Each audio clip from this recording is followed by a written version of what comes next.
So today we are going to read speed. Speed is defined as rate of change of distance with time, or in simple words you can say change in distance per unit time. Symbolically it can be written as speed is equal to change in distance by change in time.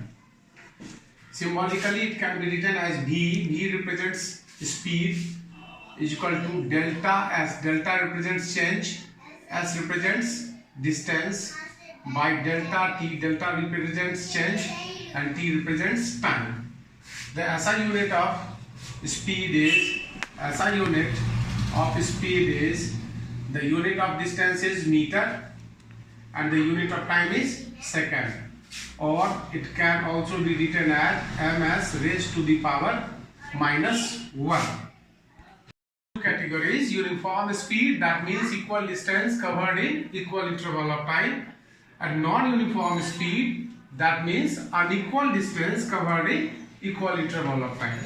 Now let me explain you what do I mean by saying equal distance covered in equal interval of time and unequal distance covered in equal interval of time.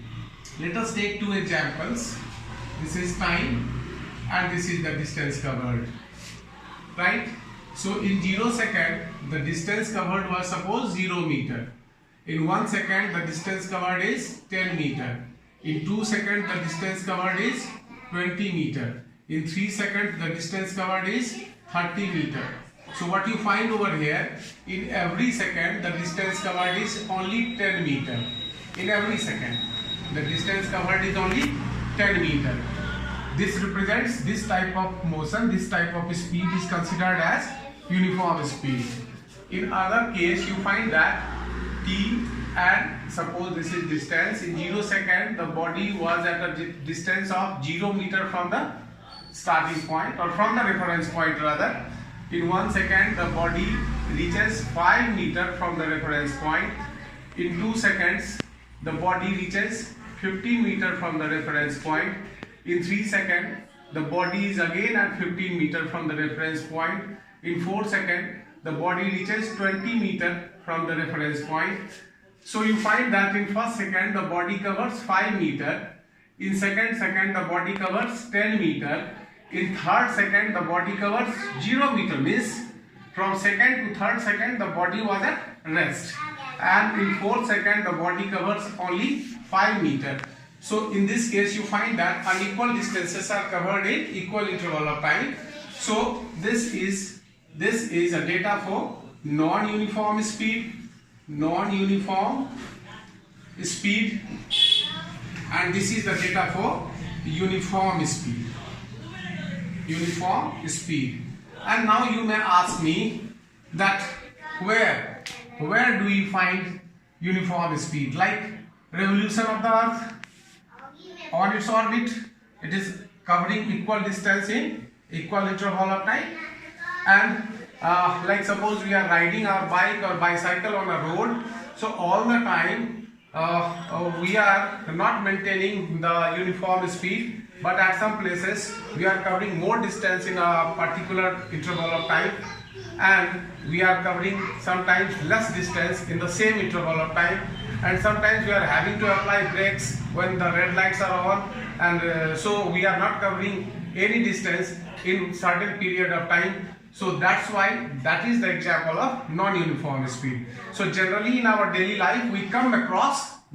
So when we talk of non-uniform speed, in that case we can classify non-uniform speed into two categories, like instantaneous speed, instantaneous. What does instantaneous speed mean? Means speed of a body at a particular instant. Like when you are riding a bike, sometimes you see the speedometer. Sometimes it shows you 40 km/h, sometimes it shows you 20, sometimes it shows you 0, sometimes it shows you 50. So the speed of the body at a particular instant, at a particular moment, is called instantaneous speed.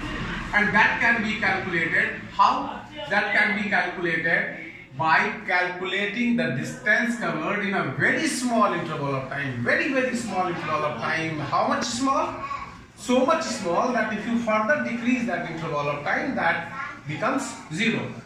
So that's why we say that very small interval of time tending to 0. So instantaneous speed is equal to delta, as a small delta means a very small distance covered, by delta t. Small delta means very small change, right?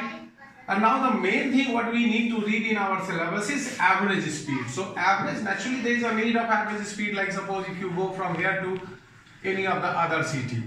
So during your journey, sometimes you take rest for taking a cup of tea, sometimes you need to stop due to traffic jam, etc, etc.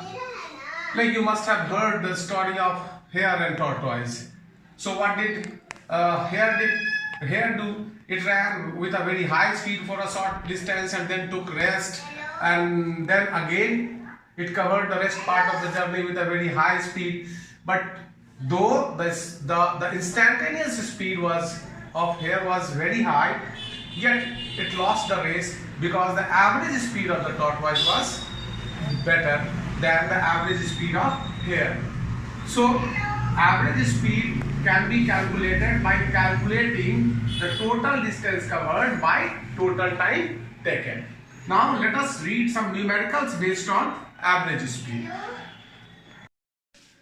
So the question is, an object travels first 16 km in 4 seconds and then another 16 meter in 2 seconds. Calculate the average speed of the object. So this journey has been divided into two parts, A, B and C.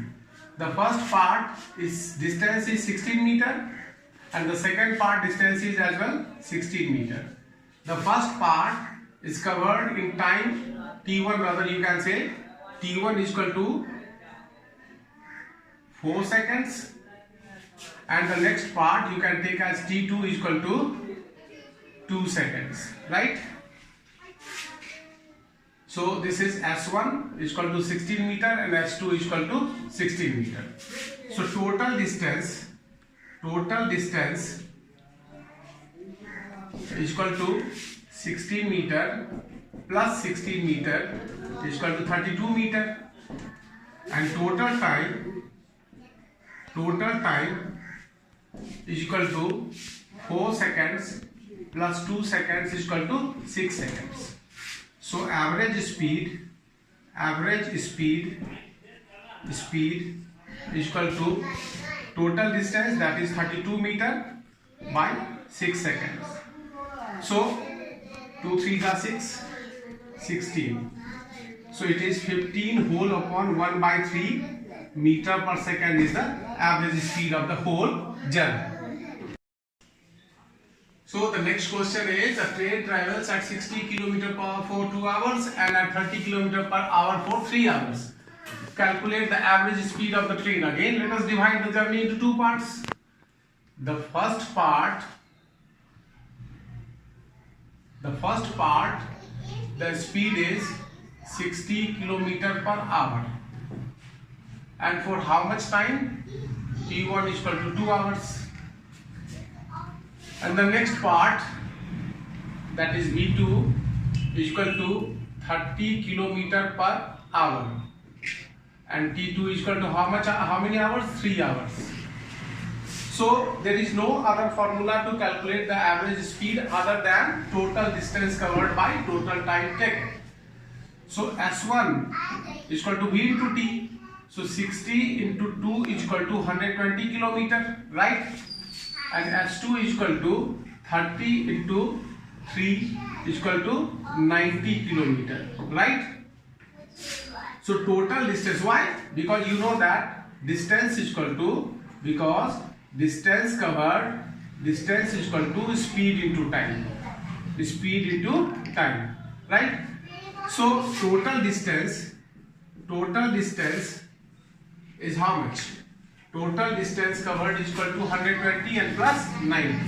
120 plus 90 is equal to 210 kilometers. And total time taken is equal to how much? 2 plus 3 is equal to 5 hours. 2 plus 3 is equal to 5 hours. So therefore average speed is equal to total distance by total time taken, and that is equal to 210 by 5. So 5 4s are 20 and 5 2s are 10, so that is equal to 42 km per hour. And you find that average speed lies between the maximum and minimum. Always remember, it will lie between the maximum and minimum. We will read more numericals tomorrow, I mean the next episode. So you all are requested to read the things, and whatever the notes has been given on the board, rewrite it in your fair copy, and practice few numericals which has been given on the board, and practice few more numericals from your book. And again I will teach you few more numericals in the next episode. Thank you.